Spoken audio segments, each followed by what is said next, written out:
आप सभी का स्वागत है हमारे इस 24वें जूम मीटिंग वेबिनार में। और जैसा कि आप सभी को ज्ञात है, इस बार का कार्यक्रम हमारा आरटीआई और सोशल ऑडिट जन सुनवाई विषय पर आयोजित किया जा रहा है। आपके समक्ष एक स्क्रीन शेयरिंग भी हमने यहाँ पर रखी हुई है, जिसमें आप कुछ ऐसे बेसिक प्रश्नों के विषय में आप अपने दिमाग में रख सकते हैं और इसके बारे में आप सोच सकते हैं, मंथन कर सकते हैं कि इसी तरह के प्रश्न कुछ हमें मीटिंग के दौरान यदि हमें क्लियर नहीं हो पा रहे हैं, यदि हमारे डाउट्स इस तरह से बने हुए हैं, तो उसको हम एक्सपर्ट्स के समक्ष रखें और उनके समक्ष रख कर इन प्रश्नों को, इनका समाधान ढूँढने का प्रयास करें। क्योंकि हाँ, रोज़-रोज़ शिवानंद हमें ऐसा मौका। हाँ सर, एक मिनट सर महोदय। शिवानंद द्विवेदी बाबू, जी। लाख नमस्कार। अंसारी बोल रहे हैं झारखंड से सर। लाख शुक्रिया सर। जी, बहुत बहुत धन्यवाद सर आपको। धन्यवाद। धन्यवाद अंसारी जी, धन्यवाद। जी। धन्यवाद। और आप सभी को का स्वागत है। और यहाँ हमारी इस मीटिंग में हर बार आप लोग जुड़ते हैं अपना समय निकाल करके, और निश्चित तौर पे हम सभी का उद्देश्य एक है और कहीं न कहीं हम इसमें से कुछ हासिल करते हैं। हमारा जो साझा एक मोटिव है, उसके अंतर्गत। और आप सभी का स्वागत है, बहुत-बहुत बधाई, धन्यवाद इसी तरह से आप लोग जुड़े रहें।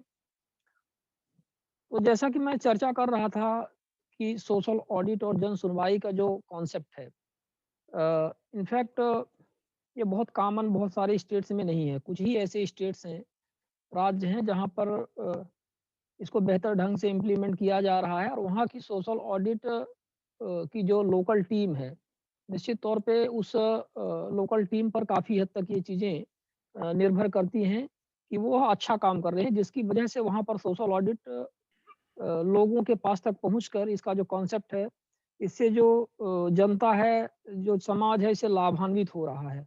और कहीं न कहीं हम सब जो भी पूरे देश में, प्रदेशों में, जिलों में काम करने वाले एक्टिविस्ट, सामाजिक क्षेत्र में काम करने वाले व्यक्ति, अ, सोशल थिंकर इस तरह से यदि हैं, सामाजिक चेतना वाले व्यक्ति, तो हम सबको ये प्रयास करना है कि आखिर ये जो कॉन्सेप्ट है सोशल ऑडिट का और जन सुनवाई का, इसको कैसे बेहतर ढंग से इसको इम्प्लीमेंट किया जाए हमारे सभी जिलों में, सभी प्रदेशों में।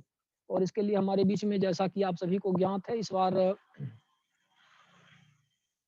जो हमारे हर बार कार्यक्रम में अध्यक्ष महोदय माननीय श्री राहुल सिंह सर उपस्थित रहते हैं यहाँ पर। उनके साथ हमें ये भी ज्ञात है कि पूर्व केंद्रीय सूचना आयुक्त माननीय श्री शैलेश गांधी सर रहते हैं। पूर्व मध्य प्रदेश राज्य सूचना आयुक्त माननीय श्री आत्मदीप सर उपस्थित रहते हैं। समय निकाल कर समय-समय पर भास्कर प्रभु सर रहते हैं, माननीय भास्कर प्रभु सर जो माहिती अधिकार मंच मुंबई के संयोजक हैं और बहुत अच्छा प्रयास कर रहे हैं। एक वॉइस उनकी हमेशा हर मुद्दों पर उठती रहती है। फेसबुक वगैरह में भी वो जुड़े हुए हैं, हम उनको देखते रहते हैं। जो भी सामाजिक हितों के मुद्दे हैं, उसको उठाते रहते हैं। इसी तरह पिछले एक कार्यक्रम में हमारे बीच में माननीय श्री निखिल डेसर जो मजदूर किसान शक्ति संगठन और national campaign for people's right to information NCPRI के संयोजक उसके सह संस्थापक रहे हैं और एक जाने माने आरटीआई और सोशल एक्टिविस्ट हैं। वो हमारे बीच में रहे पिछले एक कार्यक्रम में और कार्यक्रम के दौरान ही आप लोगों ने देखा कि किस तरह से यह बात सामने आई कि क्यों ना एक और ऐसी मीटिंग हो जिसमें सोशल ऑडिट के विषय में थोड़ा विस्तृत चर्चा की जाए। तो हम सब बहुत सौभाग्यशाली हैं कि वो इस बार अपना समय दे पाए और आज 6 दिसंबर 2020 रविवार के दिन हमारे बीच में उपस्थित होंगे। संभवतः 11:10 होने को हैं और अपन मान के चलते हैं कि अगले 10-15 मिनट में क्योंकि तब तक हमारा ये थोड़ा-सा वार्म अप हो जाए। हम इसके बारे में और बेहतर ढंग से एक दूसरे को कार्यक्रम ये जो टॉपिक है इसके विषय में समझ थोड़ा-सा डेवलप कर लें, आपस में चर्चा कर लें और तब तक लोग भी जुड़ जाएँ, तब तक हमारे बीच में एक्सपर्ट्स लोग उपस्थित होंगे। तो इस तरह से रहेगा और शायद हमारे बीच में कुछ सरप्राइज़ भी आज आने वाली है, कुछ इस तरह से कि अ, हमारी सुबह बात हो रही थी माननीय श्री निखिल डे सर से और उन्होंने बताया कि हम प्रयास करेंगे कि हमारे उनके बीच में जो कार्य करने वाले आपको पता है कि उस टीम में शंकर सिंह सर भी थे और अ, अरुणा राय मैडम भी थीं जो जानी-मानी सोशल एक्टिविस्ट हैं और आरटीआई कानून को वर्तमान अवस्था में लाने में एक महत्वपूर्ण भूमिका उन सब की रही है। तो उम्मीद की जा रही है इस बार कि शंकर सिंह सर भी हमारे बीच में उपस्थित होंगे और 5-10 मिनट या जो भी अपनी बात वो रख पाएँगे और हम उनको सुनेंगे। हम लोग सब अ, समझेंगे उनको बेहतर ढंग से उनके कार्यों के बारे में उनसे प्रेरणा लेंगे और जो भी उन्होंने इस तरह से अपना योगदान दिया है, हम कैसे उस चीज़ को आगे बढ़ा सकते हैं, कैसे उसकी ज़्यादा बेहतर समझ डेवलप कर सकते हैं और कैसे उसको इम्प्लीमेंट करने में अपना योगदान दे सकते हैं, हमारे लिए खुशी की बात होगी। आप लोग स्क्रीन में कुछ पेन वगैरह से ना करें क्योंकि इसमें सबको दिख रहा है, तो इस तरह से। तो आपने देखा कि ये सोशल ऑडिट और जन सुनवाई का जो कॉन्सेप्ट है, प्रश्नावली ही हमने इसकी प्रारंभ की थी ऊपर से और प्रश्नावली में तो काफ़ी ही जैसे सामाजिक अंकेक्षण क्या है, किस प्रकार से किया जाता है? अ, आरटीआई आरटीआई कानून का सोशल ऑडिट से क्या संबंध है? जन सुनवाई का क्या तात्पर्य है, कैसे की जाती है? आरटीआई का जन सुनवाई से क्या संबंध है? आरटीआई की धारा 4 के तहत साझा की जाने वाली जानकारी से सोशल ऑडिट का क्या संबंध है? हाँ, थोड़ा-सा अजीब प्रश्न हो सकते हैं बच्चों जैसे लेकिन हम सब इस फ़ील्ड में भी बच्चे ही हैं क्योंकि जिस चीज़ को हम बहुत ढंग से कर नहीं पाए हैं, करने का प्रयास कर रहे हैं, तो उसे उसके बारे में एक अच्छी समझ डेवलप करना हम लोगों को बहुत बहुत आवश्यक है कि उसको बेहतर ढंग से करने के लिए। सोशल ऑडिट और जन सुनवाई की आवश्यकता क्यों पड़ती है? क्या सोशल ऑडिट और जन सुनवाई से भ्रष्टाचार पर अंकुश लगाया जा सकता है? सोशल ऑडिट और जन सुनवाई से जनता को क्या फ़ायदा होगा? किस प्रकार से फ़ायदा होता है? जिस दिन सोशल ऑडिट करते हैं तो क्या सरकारी अधिकारियों का उपस्थित होना उस कार्यक्रम में अनिवार्य होता है? अ, यदि पब्लिक सोशल ऑडिट और जन सुनवाई करती है तो क्या उसकी मान्यता होगी? मतलब क्या उसका इम्पोर्टेंस कुछ होगा? ये सरकारी जो लाल फीते शाही वाले जो हमारे अधिकारी हैं क्या उसको वो मान्य करते हैं, वो उसको किस तरह से लेते हैं? क्योंकि कई सारी सोशल ऑडिट में आपने देखा कि उनको बुलवाने के बाद भी वो मौके पर उपस्थित नहीं होते हैं। तो क्या जनता के द्वारा जनता के लिए किए जाने वाले सोशल ऑडिट और जन सुनवाई को सरकार कानूनन मान्य करती है? उसकी कानूनन मान्यता पर प्रश्न आता है। क्या सोशल ऑडिट और जन सुनवाई से उठाए गए बिंदुओं पर न्यायालय कार्यवाही करेगी? इसका किस तरह से प्रोसीजर होगा? कैसे अपन किस तरह से डॉक्यूमेंटेशन अपन करेंगे सोशल ऑडिट के दौरान? तो उसको हम उठा करके यदि विभागीय अधिकारी या कार्यपालिका काम नहीं करती है, तो कैसे हम उसको उठा करके सीधे न्यायपालिका में रखें और न्यायपालिका उसको किस प्रकार से देखती है? कैसे कार्यवाही करेगी? तो हमारे बीच में कुछ एक्सपर्ट्स भी रहेंगे जो लीगल एडवाइज़र भी हैं, वो भी अपनी बातें रखेंगे। हमारे बीच में हमारे सह-संयोजक नित्यानंद मिश्रा भी जुड़ चुके हैं। स्वागत है। क्या जनता के अच्छा ठीक है। क्या सोशल ऑडिट और जन सुनवाई से उठाए गए बिंदुओं पर न्यायालय कार्यवाही करेगी? हमने इस पे चर्चा की। यदि सोशल ऑडिट और जन सुनवाई के दौरान असामाजिक तत्व बाधा उत्पन्न करें, जैसे आपने कुछ कार्यक्रमों में देखा, ठीक है? ऐसे कार्यक्रम होते हैं जहाँ पर जनता काफ़ी मात्रा में उपस्थित रहती है और उसमें से कुछ उटपटांग लोग भी उदंडता कर सकते हैं। तो उस स्थिति में यदि वो बाधा पहुँचाने का प्रयास करें तो किस तरह से उससे निपटा जाए? क्या पहले से उसकी पुलिस व्यवस्था करके जाई जाए वहाँ से? पुलिस कितना सहयोग करेगी? ये सब प्रश्न हैं। यदि सोशल ऑडिट और जन सुनवाई के दौरान असामाजिक ठीक है, सोशल ऑडिट जन सुनवाई सामान्य पंचनामा और शिकायत से किस प्रकार भिन्न है? हम ये देखते हैं कि सोशल ऑडिट जन सुनवाई जब करते हैं और कोई कार्य का वहाँ पे वेरिफिकेशन होता है, भौतिक सत्यापन और अपनी बात जनता उठाती है, तो अ, हम ये पाते हैं कि एक तरह से वो पंचनामा प्रक्रिया ही है कि यहाँ पे इतने लोग उपस्थित हुए, इन-इन कार्यों को देखा, यहाँ-यहाँ ये समस्या देखी गई, ये अनियमितता देखी गई।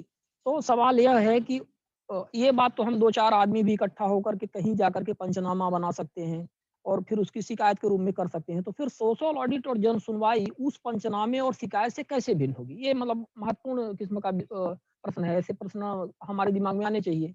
यदि सोशल ऑडिट जन सुनवाई पर उठे मुद्दों के बाद सरकार और प्रशासनिक अमला ना कुछ कार्यवाही ना करे, तो फिर क्या किया जाए? वही बात है कि न्यायपालिका की शरण में, तो किस तरह से उसकी मान्यताएँ हैं, कैसे अपन आगे उसको जाएँगे? सोशल ऑडिट किए जाने की क्या प्रक्रिया? ठीक है, घूम फिर के वही प्रश्न आ गया, कहीं न कहीं से रिपीट हो गया है। क्या पंचायत के अतिरिक्त भी अन्य विभागों का सोशल ऑडिट किया जा सकता है? अभी हमने देखा कि पंचायतों के सोशल ऑडिट पे हमने ज़्यादा जोर दिया, ठीक है। हम ज़्यादातर लोग पंचायती क्षेत्रों से जुड़े हुए हैं, ग्रामीण क्षेत्रों से जुड़े हुए हैं, तो वहाँ की समस्याओं को उठाते रहे हैं, तो वहाँ से ही चीज़ों की प्रारंभ होती है। लेकिन सवाल ये है कि क्या अन्य विभागों में भी ये किया जा सकता है? पंचायत के अतिरिक्त अन्य विभागों के सोशल ऑडिट किस प्रकार के मुद्दे रखे जाने चाहिए? उसकी क्या प्रक्रिया होगी? इस पर विचार किया जाए। आरटीआई की धारा 4 के तहत जो सुओ मोटो साझा की जाने वाली जानकारी के अतिरिक्त सोशल ऑडिट में क्या आरटीआई लगाकर कागज़ात हासिल करने की बाध्यता होती है? इस तरह से क्या मतलब बाध्यता है, कि हमें कागज़ात हासिल ही करने हैं या जो सुओ मोटो हमें जानकारी मिल जाती है स्वतः जो साझा की जाने वाली जानकारी वो पर्याप्त रहेगी या उसके आधार पर ही अपन कर पाएँगे? तो ये एक ये बिंदु है आपका। क्या सरकारी कर्मचारियों, अधिकारियों को बुलाए जाने पर, उनके अनुपस्थित रहने पर सोशल ऑडिट जन सुनवाई की सबसे महत्वपूर्ण बिंदु कि कई बार हम जैसे सोशल ऑडिट जन सुनवाई करते हैं तो अपने वरिष्ठ जो भी अधिकारी हैं उस कार्य से संबंधित उनको एसडीएम, तहसीलदार, पंचायत विभाग के सीईओ या कलेक्टर को हम ये जानकारी देते हैं कि आप आइए, आप भी इस कार्यक्रम में सम्मिलित होइए। लीगल इम्पोर्टेंट है वहाँ पे आना आपका लीगली। पर वो नहीं आते, कई बार हमने देखा है, वो बचते हैं क्योंकि वहाँ पे भ्रष्टाचार जनता उजागर करेगी, बताएगी कि हाँ, रोड नहीं बनी, यहाँ पे ये समस्या है, पानी की समस्या है, यहाँ पे खाद्यान्न की समस्या है। अब उस चीज़ को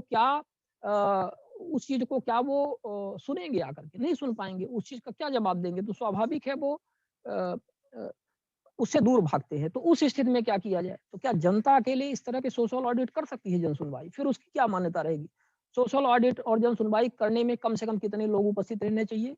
सोशल ऑडिट और जन सुनवाई आम जनता का अधिकार है, इस बाबत क्या कोई सर्कुलर सरकारी विभाग द्वारा इस तरह से कुछ जारी हुआ है? जैसे कि मतलब जारी होता रहता है कोई कानूनन इस तरह से कोई डॉक्यूमेंटेशंस या इस तरह से, तो अपन उन सब बारे में भी डिस्कस करेंगे और उसको कलेक्ट करेंगे। पुलिस विभाग का सोशल ऑडिट कैसे किया जाए? उदाहरण के लिए मतलब सभी विभाग हैं लेकिन पुलिस विभाग ही सही, इसका कैसे करेंगे? किसी थाने का सोशल ऑडिट करना है, किसी कार्यालय का सोशल ऑडिट करना है, इनके काम-काज का सोशल ऑडिट करना है, इसका कैसे करेंगे? क्या न्यायालय और न्यायालयीन कार्य का भी सोशल ऑडिट किया सकता है? सबसे महत्वपूर्ण यहाँ पे बिंदु है कि ठीक है, अभी सब विभागों की तो अपन करते हैं, करेंगे किस तरह से करेंगे, लेकिन क्या न्यायालय का यदि किसी को सोशल ऑडिट करना है, न्यायालयीन कार्य का करना है, तो वो किस तरह से किया जाएगा? उस सोशल ऑडिट और जन सुनवाई की क्या प्रक्रिया होगी? क्या किसी प्रदेश के मुख्यमंत्री कार्यालय एवं देश के प्रधानमंत्री कार्यालय का अथवा राष्ट्रपति कार्यालय का या कि राज्यपाल के कार्यालय का या कि कोई भी वरिष्ठ इस तरह से कार्यालय का यदि सोशल ऑडिट करना है, मतलब सोशल ऑडिट करना है, तो वो कैसे किया जाएगा? उसकी क्या प्रक्रिया होगी? तो और उसकी कैसे परमिशंस वो देंगे, किस प्रकार से होगी? मतलब ये सारे सारे छोटे से लेकर के बड़े तक के सारे बिंदु हैं जिन पर अपन आज यहाँ पर डिस्कस करेंगे और आप लोग ये बिंदु उठा सकते हैं। मतलब सारे प्रश्न हमें ही ना पूछने पड़े, आप ये प्रयास करिए। और स्वागत करते हैं हमारे बीच में हम चूँकि स्क्रीन शेयर कर रहे थे तो उसको अपन थोड़ा-सा बंद करते हैं और हमारे बीच में मध्य प्रदेश राज्य सूचना आयुक्त माननीय श्री राहुल सिंह सर जुड़ चुके हैं। सर बहुत-बहुत स्वागत है आपका और हमारे बीच में सर प्रणाम और हमने देखा था अभी पूर्व मध्य प्रदेश राज्य सूचना आयुक्त नदीप सर भी शायद हमारे बीच में जुड़ चुके हैं। उनका ओप्पो नाम से एक आता है शायद तो उम्मीद है वही है। तो सर अब हमारे अध्यक्ष महोदय भी आ चुके हैं। अब सर हम निवेदन करेंगे आपसे कि अब एक कार्यक्रम को प्रोसीड किया जाए। हमने थोड़ा-सा कार्यक्रम के विषय में एक्चुअली इंट्रोडक्शन टाइप का देने का प्रयास किया कि लोग इसको समझें, समझ पाएँ और हम बताना चाहेंगे कि आज कार्यक्रम में हमारी बात हुई है। निखिल डे सर लगभग 5 मिनट में हमारे बीच में आएँगे क्योंकि 11:20 से 11:25 के बीच में उन्होंने कहा था और माननीय श्री शंकर सिंह भी संभवतः हमारे बीच में उपस्थित होंगे क्योंकि निखिल डे सर के माध्यम से ही सूचित किया गया है, तो उम्मीद करते हैं सर इस कार्यक्रम को आगे बढ़ाते हैं। सर स्वागत है।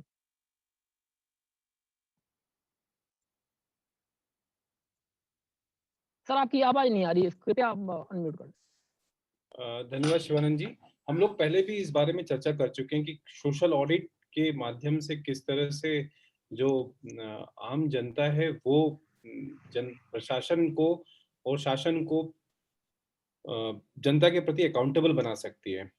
और इसको लेकर के लास्ट टाइम जब हम लोग डिस्कशन कर रहे थे तो भास्कर प्रभु जी उन्होंने भी बताया था कि किस तरह से उनके सामने एक पब्लिक पार्क था और पब्लिक पार्क में उन्होंने वहां पर खर्चा होता था और वो उन्होंने जाकर के जो रहवासी थे उन लोगों ने मिल करके उसका विरोध किया और फिर उसमें सोशल ऑडिट किया गया और उसके बाद फिर वहां पर व्यवस्थाएं किस